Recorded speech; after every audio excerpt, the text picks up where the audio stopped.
कपकोट विधानसभा क्षेत्र को जनजातीय क्षेत्र घोषित कर भारतीय संविधान की 5वीं अनुसूची में शामिल करने की मांग को लेकर एक महत्वपूर्ण बैठक का आयोजन किया गया।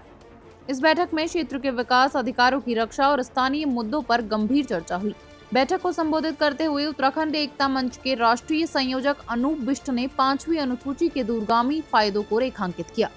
उन्होंने कहा कि यह अनुसूची स्थानीय निवासियों को उनके जल, जंगल और जमीन पर वास्तविक अधिकार सौंपने का एकमात्र जरिया है। इसके लागू होने से न केवल क्षेत्र से हो रहे पलायन पर प्रभावी रोक लगेगी, बल्कि मूल निवास, कड़क भू कानून और क्षेत्रफल के आधार पर परिसीमन जैसे उत्तराखंड के बेहद संवेदनशील और महत्वपूर्ण मुद्दों का भी स्थायी समाधान हो सकेगा। बैठक में राजनीतिक दलों और नेताओं के रुख पर कड़ा प्रहार करते हुए उत्तराखंड स्वाभिमान मोर्चा के उपाध्यक्ष भूपेंद्र कोरंगा ने कहा कि हर चुनाव में कपकोट को ओबीसी घोषित करने का मुद्दा राजनीतिक दलों द्वारा जोर शोर से उठाया जाता है, लेकिन चुनाव खत्म होते ही इस मुद्दे को ठंडे बस्ते में डाल दिया जाता है। उन्होंने जोर देकर कहा कि कपकोट विधानसभा को केवल राजनीतिक लाभ के लिए इस्तेमाल करने के बजाय इसे पूर्ण रूप से जनजातीय क्षेत्र घोषित कर 5वीं अनुसूची के दायरे में लाया जाना चाहिए। इस लक्ष्य को हासिल करने के लिए संगठन द्वारा हर गाँव में जाकर एक व्यापक जन जागरूकता अभियान चलाने का संकल्प लिया गया। इस महत्वपूर्ण और रणनीतिक बैठक में जिला पंचायत सदस्य विजया कोरंगा, जिला पंचायत सदस्य बलवंत राम, वरिष्ठ राज्य आंदोलनकारी रमेश कृषक, पंकज ठाकुली और एडवोकेट दीपक कोरंगा सहित क्षेत्र के कई गणमान्य लोग व आंदोलनकारी मुख्य रूप से मौजूद रहे। आज जो बैठक थी कपकोट में, उस बैठक का उद्देश्य ये था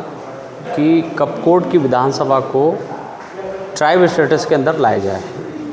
और इस पूरे क्षेत्र में 5वीं अनुसूची लागू की जाए। हालांकि ये मांग पूरे उत्तराखंड के लिए उत्तराखंड एकता मंच कर रहा है, लेकिन हमने देखा है कि यहाँ ये बहुत रिमोट एरिया है और जिसके जो 4 ज़िले हैं ये तो पूर्ण रूप से इसके अंदर आते हैं। तो 5वीं अनुसूची जिसके अंदर बिल्कुल क्लियर है कि ग्राम सभा को मजबूत कैसे किया जाए, उसके प्रधान को कैसे मजबूत किया जाए और जो रोज़गार है उस रोज़गार को 50% का एसटी रिजर्वेशन पहाड़ में और 7.5% सेंटर में, उसके लिए ये बैठक दिया। देखिए, कपकोट को जिसमें तल्ला मल्ला, बिछला दानपुर, कांडा कमशार, दुगनाकुरी, रेवती घाटी से लेकर के जो पूरा कपकोट विधानसभा है उसको जनजातीय क्षेत्र घोषित करके 5वीं अनुसूची लागू करने की मांग को लेकर के एक बैठक यहाँ पर हुई थी।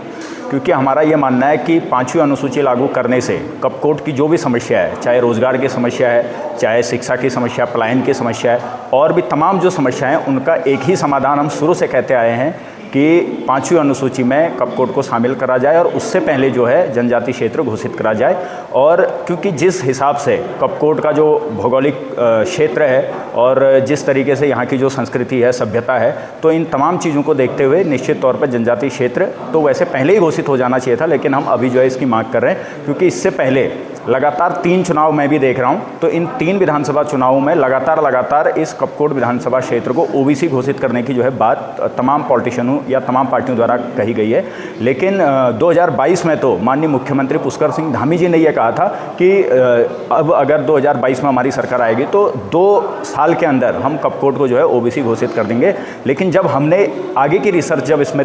करी तो